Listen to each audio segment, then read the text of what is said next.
गुजरात चुनाव प्रचार के दौरान प्रधानमंत्री नरेंद्र मोदी ने कांग्रेस समर्थक शहजाद पूनावाला के जरिए कांग्रेस पर किया वार।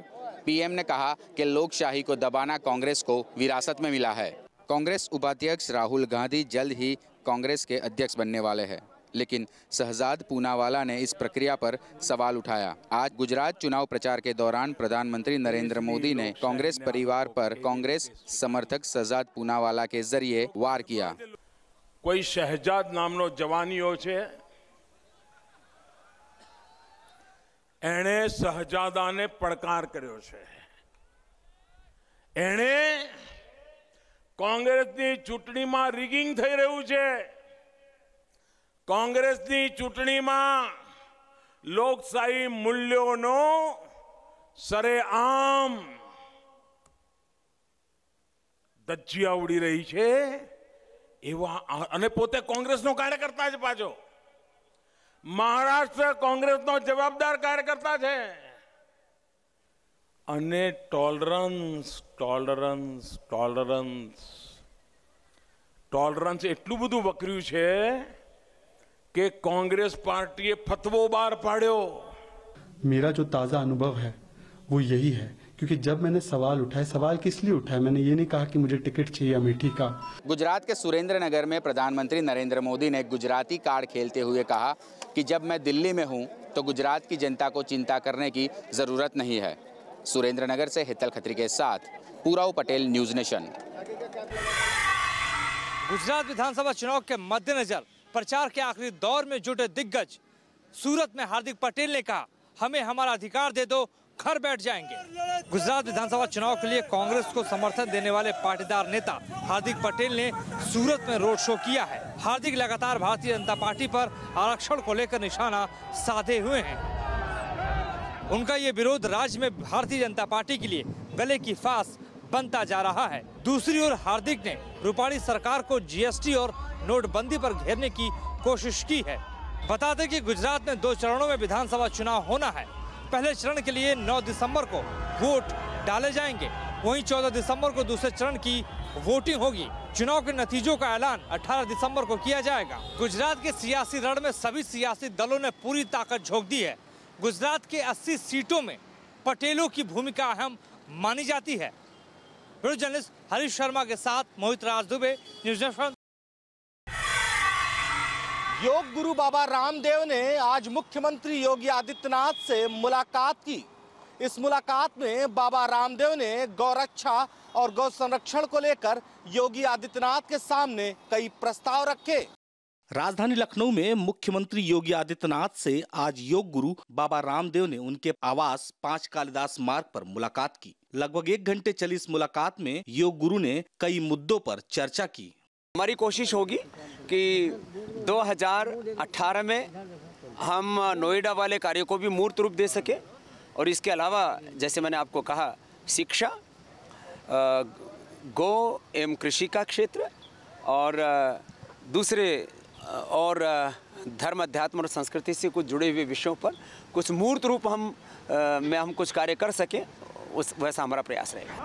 बाबा रामदेव ने बताया कि उत्तर प्रदेश के कई क्षेत्रों में हमारी संस्था अब काम करेगी, जिसमें गौ सेवा और कृषि सबसे अहम है। इस मुलाकात के बाद योग गुरु रामदेव ने 3 तलाक पर निशाना साधा। बाबा रामदेव ने कहा कि मजहब के नाम पर आखिर महिलाओं के साथ अत्याचार क्यों। लखनऊ से जर्नलिस्ट फहीम के साथ Nikhil Sharma, news nation. Party कार्यकर्ताओं से मिलने पहुंचे कुमार विश्वास ने आज एक नए बदलाव की बात कही है। कुमार विश्वास ने कहा कि शुरुआत से लेकर अब तक पार्टी में ढेर सारे बदलाव आ चुके हैं और ये बदलाव पार्टी के लिए ठीक नहीं। ऐसे में इनको जल्द से सुधारा जाना बेहद ज़रूरी है। पिछले कुछ समय से आम आदमी पार्टी के नेताओं के बीच छिड़ा सियासी घमासान थमने का नाम नहीं ले रहा है। पार्टी नेता कुमार विश्वास ने आज पार्टी से नाराज चल रहे सैकड़ों कार्यकर्ताओं से पार्टी दफ्तर में मुलाकात की। मुलाकात के बाद कुमार ने एक बड़ा ऐलान भी किया। कहा, अब आम आदमी पार्टी पार्ट 2 पर काम किया जाएगा। कि पार्टी के आम आदमी पार्टी वर्जन 2 का जो हमारा सोच है बैक टू बेसिक का, जहां से हम चले थे वहां हम पहुंचने में कामयाब होंगे। वहीं पार्टी नेताओं के बीच चल रही मतभेद पर कुमार ने कहा कि कुछ लोग मेरे खिलाफ साजिश रच रहे हैं। मुझे डराने की कोशिश भी की जा रही है, लेकिन मैं डरने वाला नहीं। कार्यकर्ताओं के साथ कुमार की मीटिंग के दौरान पार्टी के किसी नेता की मौजूदगी न होना ये साफ दर्शाता है कि मौजूदा समय में कुमार विश्वास की पार्टी के भीतर क्या स्थिति है। ऐसे में जिस बदलाव की बात वो कर रहे हैं उसके लिए उन्हें दूसरे नेताओं का कितना सहयोग मिल पाएगा, इसका अंदाज़ा खुद ही लगाया जा सकता है। वीडियो जर्नलिस्ट नवीन चौहान के साथ दीपक सिंह रावत, न्यूज़ नेशन, दिल्ली। शनिवार को दिल्ली के दिल कहे जाने वाले कनॉट प्लेस में दिन दहाड़े एक राइटर और टीचर महिला के साथ छेड़छाड़ और जबरदस्ती की गई, जिसके बाद उस महिला का फोन छीनकर आरोपी फरार हो गया। घटना सुबह 10 बजे की है, जब महिला अपने ऑफिस की छत पर बैठी थी और एक युवक ने न केवल उनके साथ जबरदस्ती की बल्कि छेड़छाड़ करने के बाद वो महिला का फोन लेकर फरार हो गया। उसने छत का दरवाज़ा पहले उसको बंद कर दिया था एंड देन वो मेरे पीछे आया और उसने फिर मुझे गेट के साथ धक्का दिया और मेरा फ़ोन लिया और फिर एक छत से दूसरे छत पे कूद के भाग गया। महिला ने पुलिस में एफआईआर दर्ज करा दी है और पुलिस मामले की जांच में जुट गई है। सीसीटीवी में वो दिख रहा है कि वो मेरे पीछे सीढ़ी पे आ रहा है, लेकिन उसका फेस उसमें इतना क्लियर नहीं है जो पुलिस बता रही। दिल्ली में 550 से भी ज्यादा ऐसे संवेदनशील स्पॉट्स हैं जहां सीसीटीवी कैमरा लगाए जाने की जरूरत है, पर अब तक यहां पे ये कैमरे इंस्टॉल नहीं किए गए हैं। ऐसे में सवाल ये उठता है कि महिला सुरक्षा के जो वादे सरकारी फाइलों में किए गए हैं वो कब तक पूरे होंगे। वीडियो जर्नलिस्ट कमल किशोर के साथ सरगम पंत, न्यूज़ नेशन, दिल्ली। नोएडा में बाइक सवार बदमाशों ने लूट का विरोध करने पर 2 लोगों को मारी गोली, 1 की मौत। नोएडा के सदरपुर गांव के श्रीनिवास प्रजापति और विक्की साप्ताहिक बाजार में पॉलीथीन सप्लाई का काम करते हैं। जैसे ही वो लोग 71 के रेड लाइट पर पहुंचे, उन पर किसी ने फायरिंग कर दी। फायरिंग की आवाज सुनकर श्रीनिवास वहां से भागने लगे। विक्की के हाथ में एक गोली लगी। लगभग 1.5 घंटे बाद श्रीनिवास के घर वालों ने श्रीनिवास को घायल अवस्था में एक सर्विस लेन में पाया। जैसे ही वो लोग उन्हें अस्पताल लेकर पहुंचे, वहां उनकी मौत हो गई। पुलिस को सीसीटीवी कैमरे से कुछ सुराग मिले हैं, लेकिन पुख्ता तौर पर पुलिस अभी कुछ भी कहने की स्थिति में नहीं है। नोएडा से वीडियो जर्नलिस्ट संदीप के साथ Manish Chaurasia, news nation.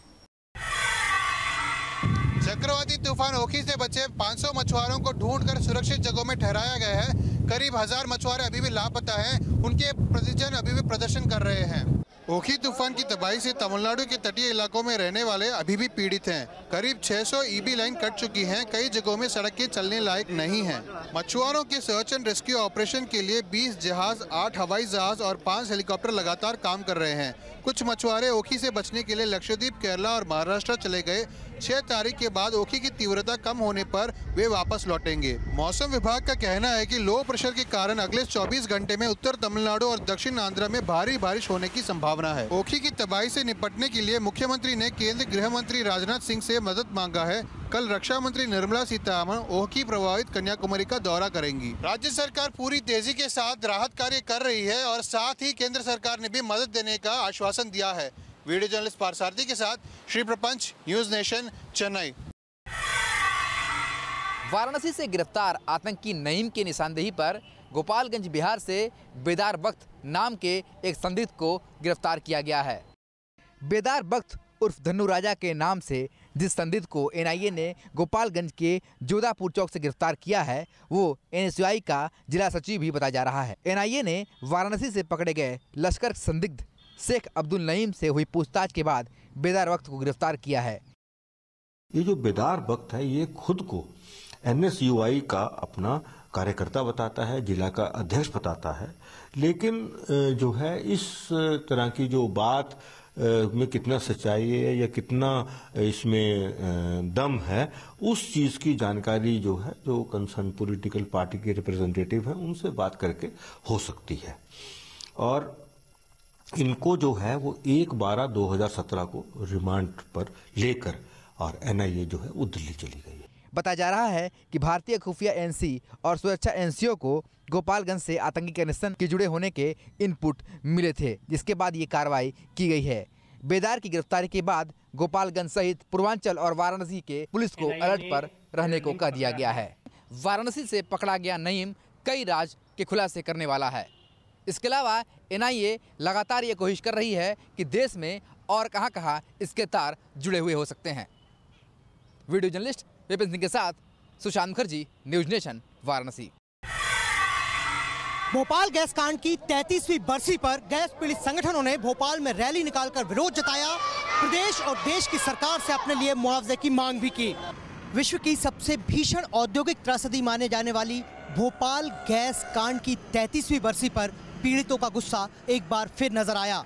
Gas पीड़ितों ने भोपाल भर में रैलियां निकाली, पुतले जलाए और मध्य प्रदेश के साथ साथ केंद्र सरकार पर वादा खिलाफी का आरोप लगाया।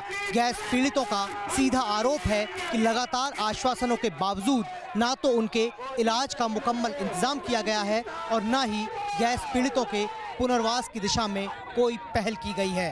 हमारे कई भाई बहन ऐसे हैं जो उस जहर को आज भी अपने शरीर में ढो रहे हैं। उनके शरीर बीमारियों के घर बने हैं, उनका बेहतर इलाज हो,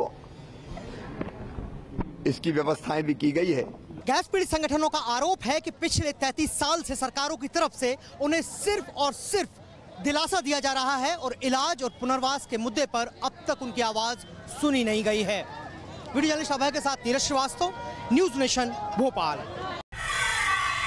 बॉर्डर पर पाकिस्तान अपनी हरकतों से बाज आता हुआ नहीं दिख रहा। पाकिस्तान ने आज एक बार फिर पुंछ में सीज फायर तोड़ते हुए फायरिंग की, जिसका भारतीय सेना ने करारा जवाब दिया। पाकिस्तान ने फायरिंग पुंछ के खड़ी कलमाड़ा इलाके में 10:55 पर शुरू की। शुरुआत में ये फायरिंग थोड़ी धीमी थी, लेकिन बाद में पाकिस्तान ने मोर्टार का इस्तेमाल करना भी शुरू कर दिया। पाकिस्तान द्वारा फेंके गए कुछ मोर्टार रिहायशी इलाकों पर भी गिरे, लेकिन किसी तरह का जान माल का नुकसान नहीं हुआ। उधर सेना ने भी पाकिस्तान की फायरिंग का जवाब फायरिंग से ही दिया। सेना पहले ही कह चुकी है कि पाकिस्तान की तरफ आतंकियों के कई लॉन्च पैड मौजूद हैं और वे आतंकियों की गतिविधियों पर नजर बनाए हुए हैं। वहीं पिछले कुछ दिनों पर नजर डालें तो पाकिस्तान की तरफ होने वाली आतंकवादी गतिविधियां तेज हो गई हैं और आतंकियों की घुसपैठ के मकसद से ही पाकिस्तान लगातार बॉर्डर पर सीज फायर का उल्लंघन कर रहा है। वीडियो जर्नलिस्ट एजाज अहमद के साथ शाहनवाज खान, न्यूज नेशन, जम्मू।